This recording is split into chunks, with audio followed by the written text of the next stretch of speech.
Welcome to Coffee and History, a conversation with Alabama Heritage. We are your host. I'm Rebecca Minder. And I'm Caroline Gazera-McKenzie. Join us as we sit down with some of the most fascinating figures in the Alabama community over a hot or iced cup of coffee.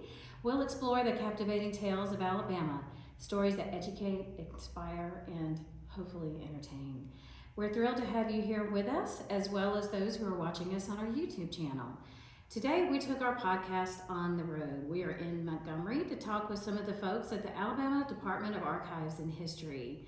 We would like to thank our host, Steve Murray, who is the director of the archives, for allowing us to visit and to meet with some of the great people that work for him.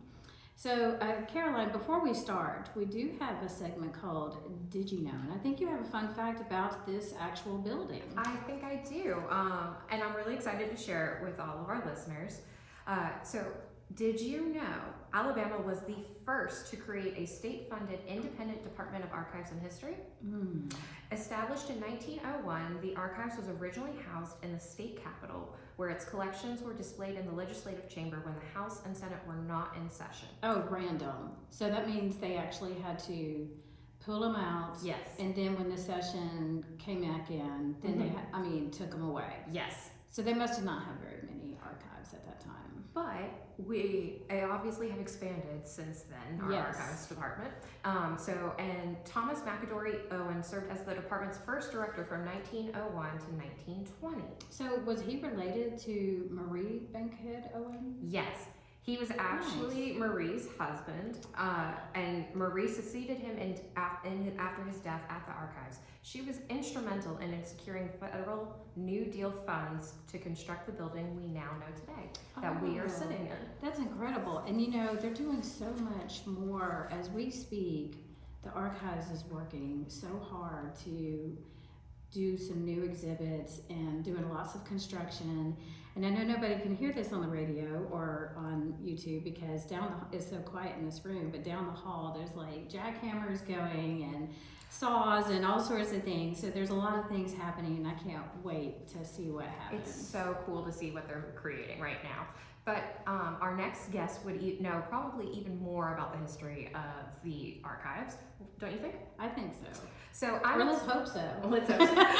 So we are excited to welcome our guest, Alex Colvin, to our show. Alex is the Exhibits, Publications, and Programs Coordinator for the State Archives. She oversees the Food for Thought Lunchtime Lecture Series, which offers a snapshot into a range of cultural and historical topics. She is also one of the more asked about speakers for the Alabama Historical Association Speakers Bureau. Alex earned her bachelor's degree in history at Samford University and her doctorate in history from Auburn University. Welcome to the studio, Alex. Welcome, Alex. We're so happy you're here. I'm so happy to be here. Thank you you for coming. Hey, tell us real quickly, what type of construction is going on down the hall? I mean, it seems to be ongoing. It seems to happen for a while now. Yes, so there is so many different types of construction happening right now. I can't even think of which one to focus on, but we're having a lot of great scenic work done. And what that means, essentially, what used to be known as the hands-on gallery is being now rebranded as the Children's Gallery. Ooh. They are creating new spaces for children to learn history and enjoy our state, including building out a cave. So there's actually going to be a limestone cave that you can adventure into. Wait a minute now, I'm only 5 feet tall, so can I pass as a kid? Can I go through that? Or is it restricted to only children? No, it's for the young and the young at heart. Oh, excellent. So anyone is welcome to come into the cave and learn about it, but there are lots of amazing things happening in our children's gallery as well as our new military gallery. They're building out walls and cases for our new gallery called Alabama Military Stories. And so that's going to be looking across all conflicts at Alabamians who have served in the military, both at wartime and peace, the community that goes around that, the legacy of their service, and the kind of how different people have served in different capacities. Wow, that's going to be fantastic. I'm excited to see this. Do we have a date set where we think some of these things are going to be available for the public to see? Yes, we do. We are working towards having a dedication of the military gallery in November. Nice. And so that is the hope, is that will be open November, and there'll be kind of some soft openings, so the other galleries are opened up, but we're actually holding off to dedicate the children's gallery in March of next year for the 125th anniversary of the agency. So Oh, That is amazing. that would be very cool. We might have to just come back for a field we'll, trip, we'll definitely be here. especially to explore the cave. I mean, I feel like the archives is kind of our home away from home anyway. I mean, because, you know, a lot of our listeners know our magazine. We're our quarterly magazine. And if you didn't know that, you can go to alabamaheritage.com and subscribe to our magazine. It also makes a great gift. But our magazine is co-published by the University of Alabama, the University of Alabama at Birmingham, as well as the Alabama Department of Archives and History. And so this to me feels like our second home. And so it's really nice to be here recording a few of our interviews for this podcast, because we come here so often for different events and meetings and things like that. So you're a great partner to us, and we appreciate that. And we're so familiar with y'all because Rebecca just walked in here and knew everyone. Oh. So she just walked into people's offices like, "Hey, girl, hi." And I was like, "Yep, that's my boss." Wow. Hey, I don't know. I've been around for a long time, so it I just guess that's means why I that know so we're many all- people. We're all connected in some way, shape, or And form. we have had a lot of programming here Mhm. that we've hosted as well, because we've done some genealogy workshops back in the day. So, but you know, Alex, we're really glad to talk to you about some of the things that you're working on. And like Caroline, in your intro, she mentioned that you're in charge of the Food for Thought lecture series, and that's one of the things that I absolutely love, either coming here to participate in or to watch on Facebook Live. So can you tell us a little bit more about the series and how it kind of has evolved into this online streaming? of course, yeah. It's so the program itself, the entire series, is about, I think it's over 35 years old. Mhm. And so it's been a huge kind of mainstream for our programming here at the archives. Every third Thursday, we have a lecture that deals with some aspect of Alabama history. So this may be a story we've all heard many times, but told in a new way. It may be a new story, a new perspective. We're always trying to find people who are doing new types of research into the story of this state. Mhm. And so one of the parts of my job is to kind of help find, what are these stories? What are things people are interested in hearing about? What are things people don't know more about? How can we bring that story to life to people and bring in new voices to tell us the story? And also sometimes, you know, voices that we've known and loved for a long time. Most recently in March, we had Ed Bridges, who is Director Emeritus of That's right. the Archives. He came and spoke about the Marquis de Lafayette coming through Alabama in Right. 1825. And so he's a voice and a name that people know and love. But we also are bringing in people from across the nation who are doing work on Alabamians. So next month, where we're filming next month, this might be last month if you're watching it Right. later, we're bringing in Carol Byerly, who works at a university in Colorado, but she does work on William Gorgas. And so she's going to come that's tell very us cool. about that, right? So we're bringing in people from across the nation to talk about Alabama's story and what makes it unique, how it fits into the larger story. And it's one of the joys is seeing people learn something new that they've never heard before, but also seeing people kind of think about things in different ways too. And these programs are free. They're as free, well. And yes. they're during lunch, because hence the name Food for Thought. You do it during the lunchtime break. Always at noon Central Time. And it was previously, when I first started this job in 2019, they were only in person. Right. So if you were not in the Montgomery area or willing to travel to Montgomery, you didn't see it live. Then 2020 happened. So the pandemic happened and we couldn't bring people into the archive. And with that, we had to think of a way to keep programming alive. We didn't want to stop programming. It's an important part for outreach of a service that we see we're giving the community. And so we switched to doing things online. And so we went to this great streaming service that allows us to do it live, do it in a way that looks really professional. Once we already got that subscription, we decided to keep it. And so we were like, once you go online and do a live thing, you build a different kind of audience.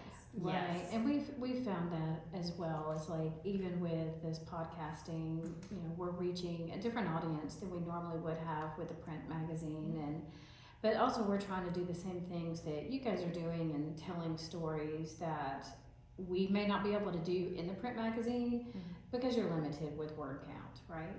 Or there's just so many stories to tell, and we're a quarterly, and so you can't get everything in at the same time. And so I know that some of the people who have spoken at the Food for Thought series has, you know, they've written for us. One of them, like you mentioned, was Ed Bridges, and he wrote a great article for us, and that was probably, oh gosh, maybe about 10 years ago, the last anniversary, I think, of Lafayette. And so he gave us a whole article about every day that Lafayette was in the state of Alabama, where he went, what they did, and that kind of thing. And it was fantastic. And so it's really nice to be able to have these all kind of tie in together in different ways and different outlets to reach people to get these stories across. So Alex, have you noticed if there has been a larger reach when you're doing these episodes live? Definitely. So one thing that even across the state, the reach is already larger, and that's something that I really love, because my first year here, like I said, we didn't have this, and I would go give talks in Huntsville or Mobile, and people would say, it would be really great if we could see it, but it's just such a long drive to go for a talk. But we're so interested in the series, so we're able to actually reach the whole state now live. But we have this one viewer who joins us every single time from Texas. Like every single, and like they'll comment and say, come into, like, join in. And I was like, I love this that we have like a. have you met the person before? I haven't. They just I think they saw it during 2020, and then they just kind of, it had a reoccurring. They join us in and everything, and But I just you're love number it. one fan. Right. I was like, this is great. You should stalk that person, find out where they are, and send them something. I don't know, a magnet or whatever. So Send them over to us too, so they can become our number one Yeah. fans. You know, we for actually Alex's Texas fan, check out our podcast. right. So we actually had a great John H. Allen, who a lot of you know from the Alabama Historical Association, and he was our number one fan on Facebook for the longest time, and it was just funny. I finally got to meet him in person, and when I saw his name badge and it said John H. Allen, I'm calling him out now because he is great.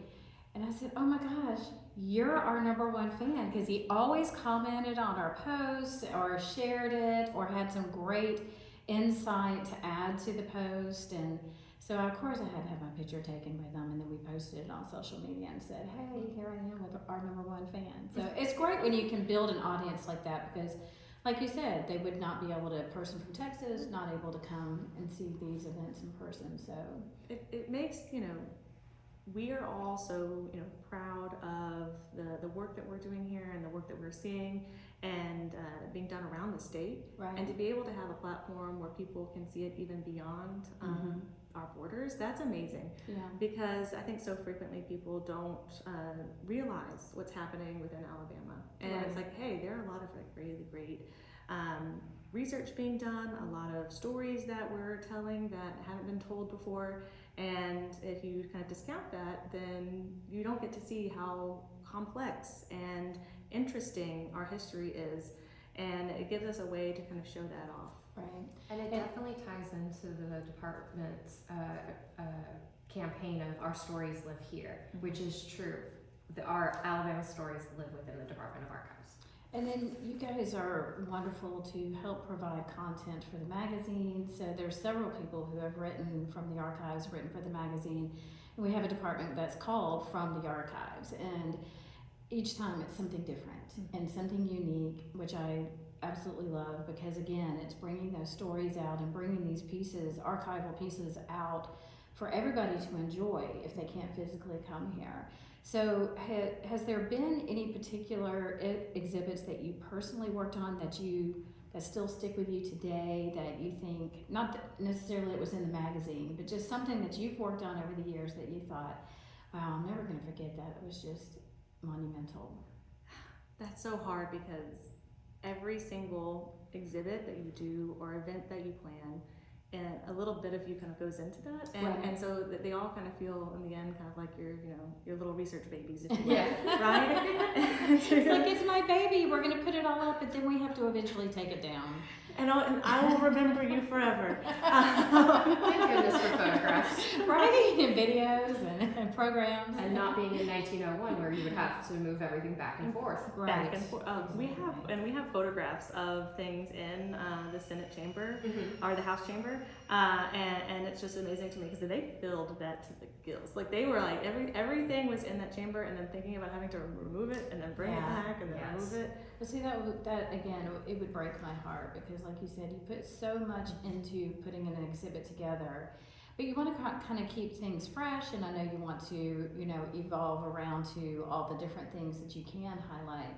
But it would be kind of sad if you have to take it down. But has there been anything that you feel like that was the one that you're most proud of? Or maybe you can mention a couple. I know this is a really hard question. You want to phone a friend or Phone a friend, and we how could about poll this? the audience. I'll give you the temporary exhibit and then a permanent exhibit Perfect. thing that Yeah. I have.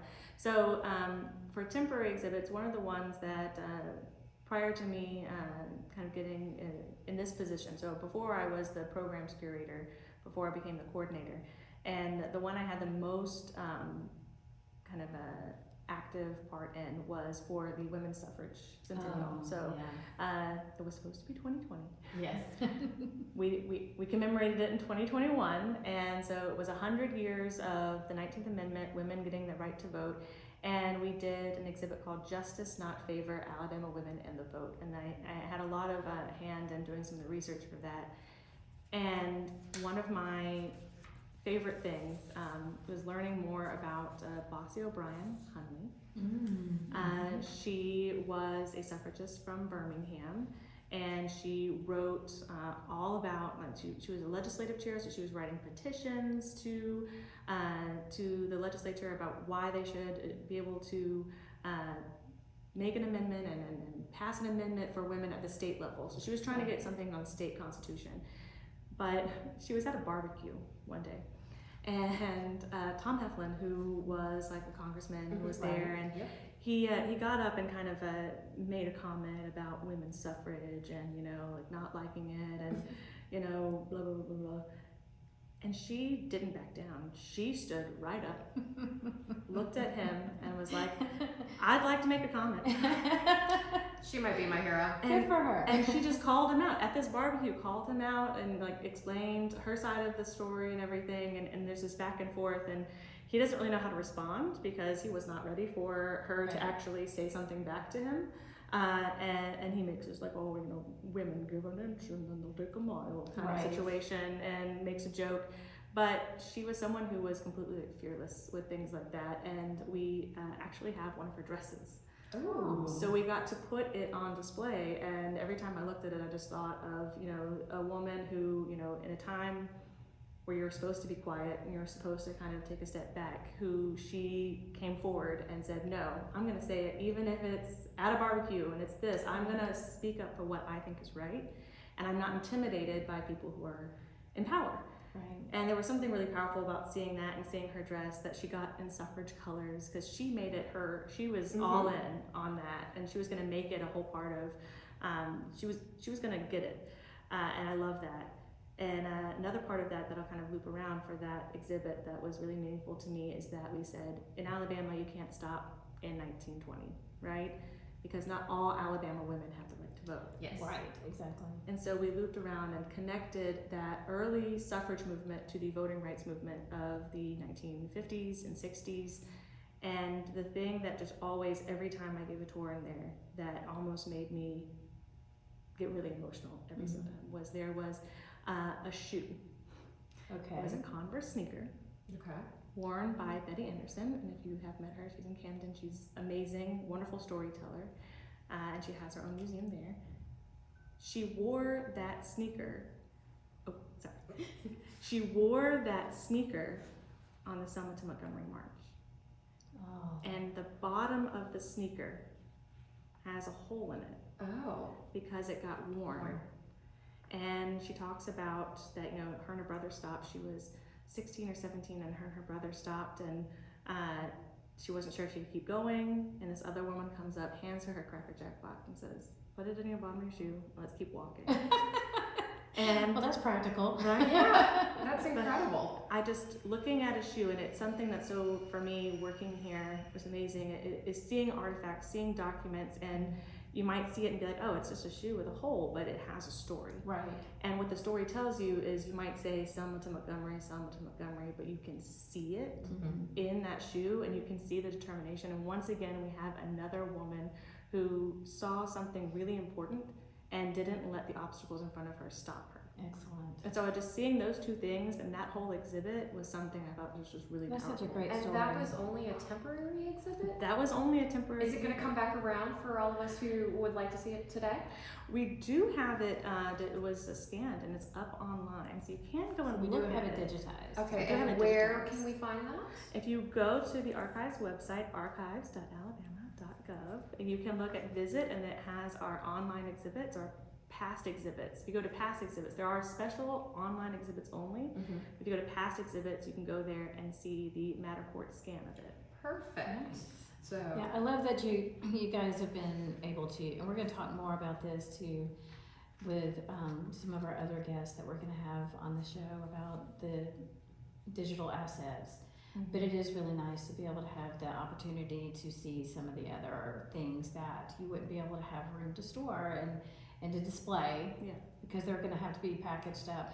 But I do think about all of the textiles and how, I mean, you really do have to protect those. So talking about having her dress, Bossy's dress, it's got to be protected a certain way. It's got to be stored a certain way. So I know there's tons that goes into protecting and preserving these exhibits. So we really appreciate everything the archives does in that regard.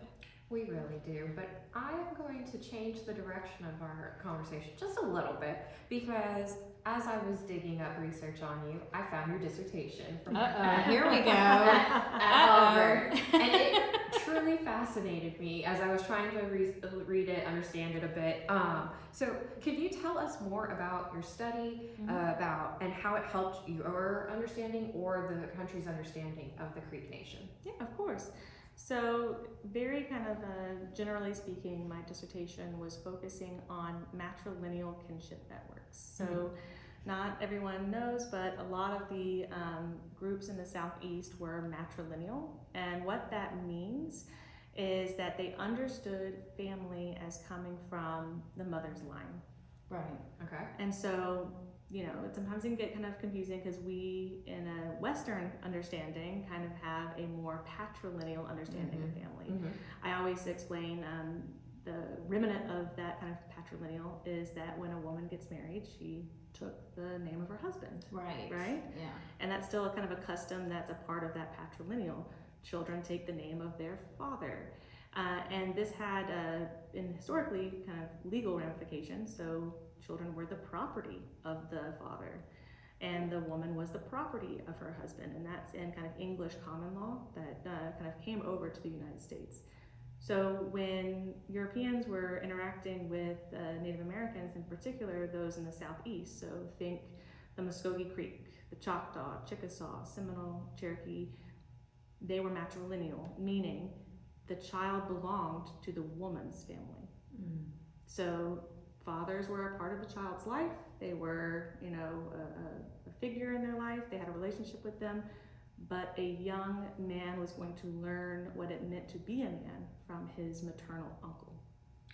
Interesting. And so I used that kind of family concept. I made the argument so much of how we as humans identify is how we're brought up in our family. Right. As those familial relationships. So I looked at those relationships and focused in on particularly those who had European fathers and have maybe been accused of not being, you know, native enough, or kind of that's been an argument against them, and said, well, let's look at how they treated their maternal family and see how that identity stayed the same. So even with other things changing, maybe how they did economics or how they understood society, one thing that didn't change was their understanding of family. And so that foundational part of their identity. So, Alex, this sounds like this would be a great book. Have you thought about publishing this? I have thought about publishing this. It's the only 24 hours in a day kind of moment. Well, I mean, you don't have to sleep. But here's the thing: it's like what I mean, because once you get things done and you put it off to the publisher, then that's when you can rest. That's true. That is true. But that's very fascinating. I mean, I would read it. I buy it. I would want to learn even more, and I just was trying to skim through your dissertation real fast just to learn Look at more. you reading a dissertation. Woo! That's some good studies there. I was just fascinated. Your research just I think it is interested me. very interesting. I think it is something that definitely. Especially, how the Native Americans communicated within their community as well as with the European community too. Mhm. And having those cultural upbringings be understood between the two is very important. Because But you also were involved in the mapping removal project. So can you tell us about that? Yes, that was a project with the Park Service, and essentially what they wanted to create was a map that showed the effects of removal, but taking it away from just thinking about the 1830s. Like when I say the words Indian removal or removal, people automatically go to 1830 to 1840. Right. The Act, the Trail of Tears, things like that. Yes. But it was essentially taking a larger look at removal and saying it kind of starts earlier, right? Like it doesn't start just with that. So taking a look at the 1700s, the 1800s. So they chose, I think, 5 different time periods, and they said, all right, locate for, I believe it was 62 federally recognized tribes today. Look at what their boundaries would have been in 1790. So the beginning of the United States being a thing. Yeah. Right? And then look at it again in 1810. How have their borders changed?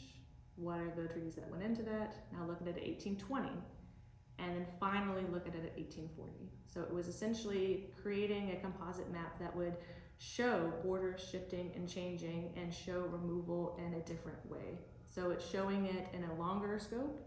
It's showing that it didn't just immediately happen in 1830, that this is a larger kind of discussion. And that project it really affected how I viewed removal and viewed, the scope of it. And it honestly has helped me also when we've been doing these renovations downstairs. Right. That renovation is Native American portions of our gallery. And when we were discussing removal and looking at it in this new light, we expanded the view of what we talked about with removal. And for kind of what's my favorite thing for a permanent gallery that I've done,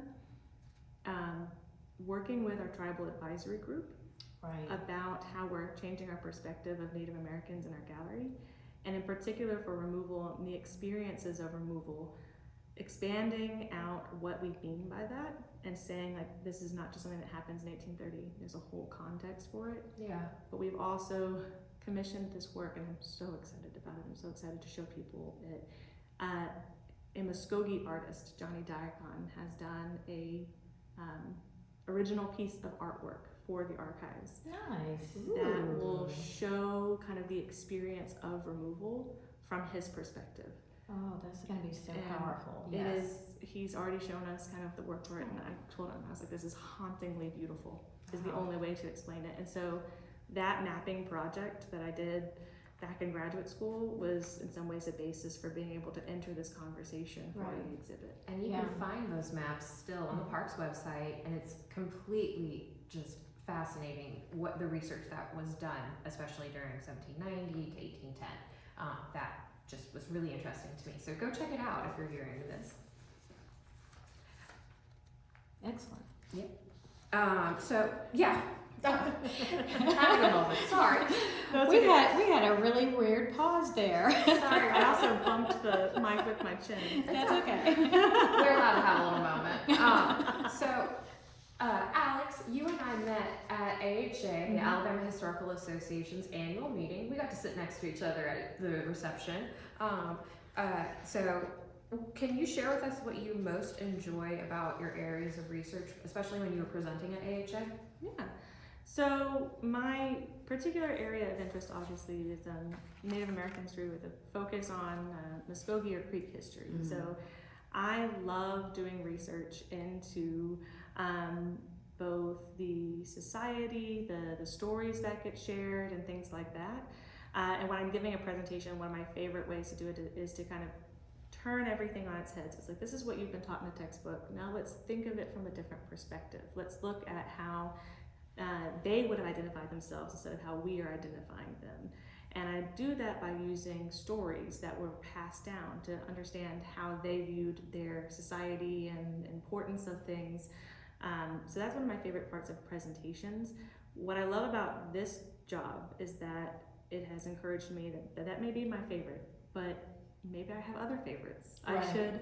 I should look at other parts of Alabama history and try, like looking at women's suffrage, looking at Rosenwald schools, which is another exhibit that we did, and kind of challenging me to think about different parts of it. So my favorite that I love talking about, as you can probably already tell, is Native American history, but my favorite kind of research in general is kind of finding that story that hadn't really been focused on before. Like, I love thinking of something from a perspective that we didn't have before. So what's the different, this is the narrative, what's the different side of it? What's the opposite kind of viewpoint that can kind of help get to what the truth is? Right. And I think that's fantastic. And I know that you have done a lot and spoken a lot about women's suffrage. And one of the things that we wanted to know more is, could you tell us more about how much more complex, you had touched on it a few minutes ago about the complex story of women's suffrage and women trying to get the right to vote, and then you have the great story of Bossy. And so is there anybody else that you could think of that's probably one of the key people that no one really knows about? I mean, because there's a lot of women who are women's suffragists that we know, people are very familiar with, but sometimes there's people who play smaller roles that aren't really told about. Exactly. If I had to think of two suffragists that people may or may not have heard of. If you're into women's suffrage, especially in Alabama, you've heard these names, but they're names that if you are not as familiar, you may not have. Patty Ruffner Jacobs, Right. you probably have heard of. We've written about her. You know about her.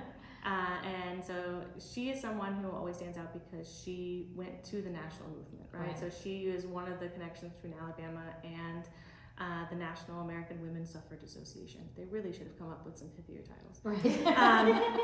But she also spoke in front of Congress, which I think is one of the really interesting parts of her story, is that she actually spoke on behalf of Alabama to the U.S. Congress. And reading kind of all about that aspect of it is really interesting. The other person who you may have heard of is Adela Hunt Logan. You heard of her? I don't think so. I don't think that name rings a bell, but it sounds. Tell us more about her. Yes. I will tell you, and I will also give a plug that her granddaughter wrote a wonderful book. It's called Princess of the Hither Isles. And Adela Hunt Logan, she worked at Tuskegee. Okay. Oh, she was Yes. a part of the Tuskegee women's Yes. suffrage group. Yes, Correct? She was yes. part of the. She was the head. She was Yes. the head of the suffrage department. Yeah. Yes, we actually had a from the Vault article pop up recently that we talked about with her. Yes. Excellent. It is. Sorry. No.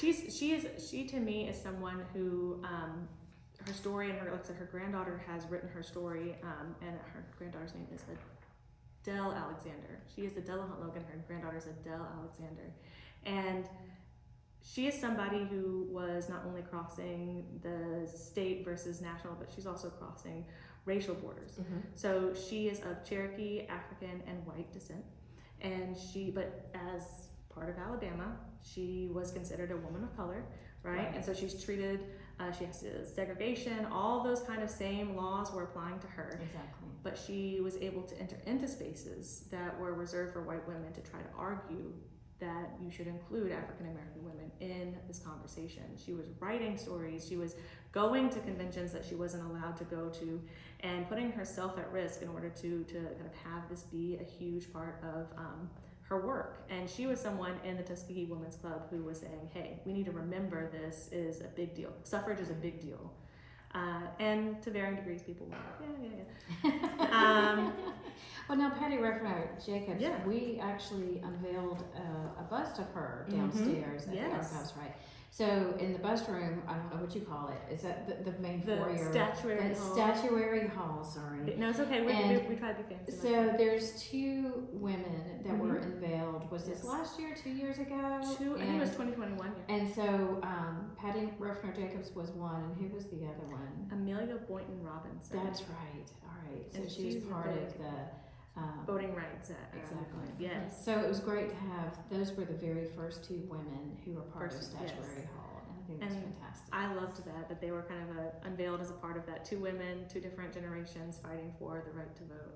Excellent. I And love that. If I can, someone that's fun that my last thing for women's, I could wrap about women's suffrage a lot. See, you've got your topic I now. got my topic now.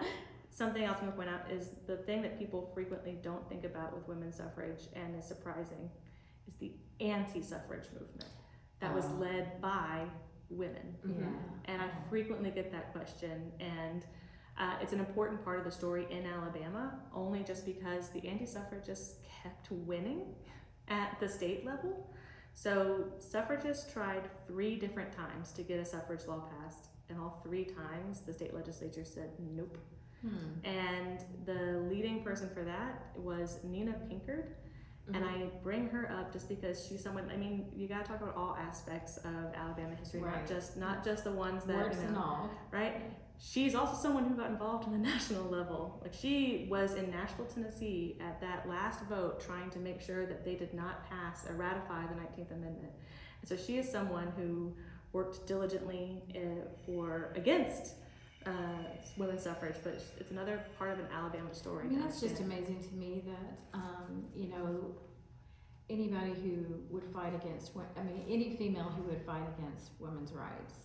I just don't I can't understand it. It But was I a mean, completely different time Well, period too. well, it's kind of still happening today, but It's I a digress. hard, yeah. Yes. It's a hard, It's all good. you know, it's one of those things where I always, whenever I talk about it, I say, you know, just because you are a woman doesn't mean that you will fight for kind of, you know, women's issues. I think But it there's was a- also that she straight up, like, she was not at all shy about saying that it was about race. Like, she said that multiple times, so. But you know, Alex, before you leave, we do want to ask you a few more questions. And this is our segment that we like to call Before You Go. And it helps us to get to know you just a little bit better. So, if you were not a curator or a coordinator that you now are, if you were not a curator today, what other career path would you have taken? Oh, wow. Realistically, teaching. Probably teaching. Well, how about Unrealistic. unrealistically? Twins. You can be anything you want to be. That's right. Anything I wanted to be. There was a time I was super into theater. Ooh. I was a theater kid, Maybe you should do that. and I would have pursued that if I hadn't been too afraid of, you know, not too afraid of not having a living. Stability. Oh, yeah. I relate. I understand that. I can get up in front of a stage in front of people and go for it, and something takes over my brain when I do that. But no, it's the fear of lack of stability. I understand. Well, you can do it as a side gig. That's true. Something fun, Yeah. you know, just as a hobby. So, is there one song that you never tire of hearing? Oh, Something you can put on repeat all day and listen to over and over again. so I am a listener who, like, if whenever I have like a song of that moment, I can do that. I don't have like one that's You just withstood come- the stand of time. Like you come back to I all come the time. back to right now. This past weekend, I watched K-pop Demon Hunters. Okay. So you're into K-pop. Not normally, but Okay, you are not now. normally, but I might be now. Alex is branching out. I'm branching out. I'll go ahead and say it right now. Like, it K-pop. slaps. As the kids say, it slaps. All right, I don't know if they say that anymore. They may have moved on to something else, but as the kids once said, you know. But now I can listen to that on repeat, and I am happy right now. What is your favorite or most used emoji? Speaking of kids. Okay, I was talking about this actually recently with some coworkers because we were looking, and I don't know what this says about me. My most used emoji is the skull emoji. Because I do it when I'm like I'm dead. Like either when someone says something so funny that I'm just like, I'm dead, or if I'm super embarrassed, I'm like, I'm dead. Just all in. That goes so many multiple ways. It does. It's multi-purpose. Okay, I like that. So if someone had to portray you in a movie, who would that be? Oh, good. I don't know. Has anyone ever said, you look just like... Yes, they did. I don't know her name, but it was an HBO show, and Girls, I want to say was the show. I don't know if y'all know this. I cannot remember her name to save my life. But apparently there's someone on a show that may be called Girls that's on HBO. And you're twins. And everyone would be like, you are so like her. And I say, I don't know who that is. I don't know if that's a compliment, if it's not a compliment. I have zero context for it. And it didn't encourage me enough to go find the show and find out if I am like her. But I have had at least 2 or 3ee people tell me that. So interesting. Okay, well we'll have to, we've got her Whoever- Caroline, we gotta look this one up. Yep. whoever she is, apparently That's you. that's me. Okay. What has been your favorite Halloween costume? Okay, so one year when we were here, and it was the very first Halloween event that we did here, and I was scratching. I didn't have a costume idea, didn't have anything, and I saw one, and it just was a shirt that said "Pretend I'm a Strawberry," and I got a red beret, and I added in little leaves, and I got like a strawberry earrings, and I just walked in, and it was like "Pretend I'm a Strawberry," and that was my favorite. That's one. great. You found a shirt that says, pretend I'm a strawberry. Pretend I'm a strawberry. How random is that? I feel I like love we it, need to though. have one of those shirts. I mean, who would make a shirt like that? Me? I don't know.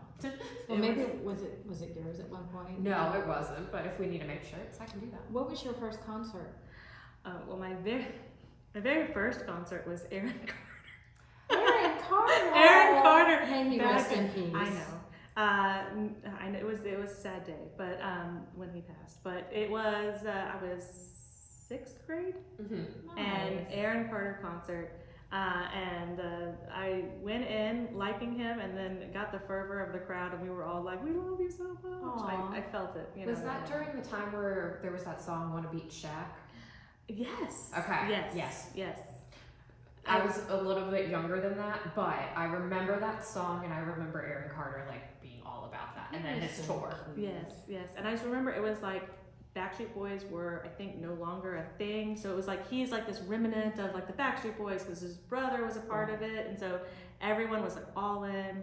And It's my during friend, their 5-year hiatus. yes. Oh my yes. gosh, and we digress. This could be a whole nother episode or a whole different show of, washed up singers, but honestly, we feel bad because Aaron is no longer with us, so may he rest in peace. So, Alex, honey, we've really enjoyed talking to you. This has been very special, and we do want to thank our guest, Alex Colvin, for joining us today. We also want to thank you, our viewers and our listeners, for joining us for this edition of Coffee and History, a conversation with Alabama Heritage. You can find our podcast on our website at alabamaheritage.com, as well as Apple Podcasts, Spotify, or our YouTube channel. Wherever you find your podcast, you can find us. So we'll see you next time, but for now, I think I need some more coffee. Bye, everybody. Bye. Bye.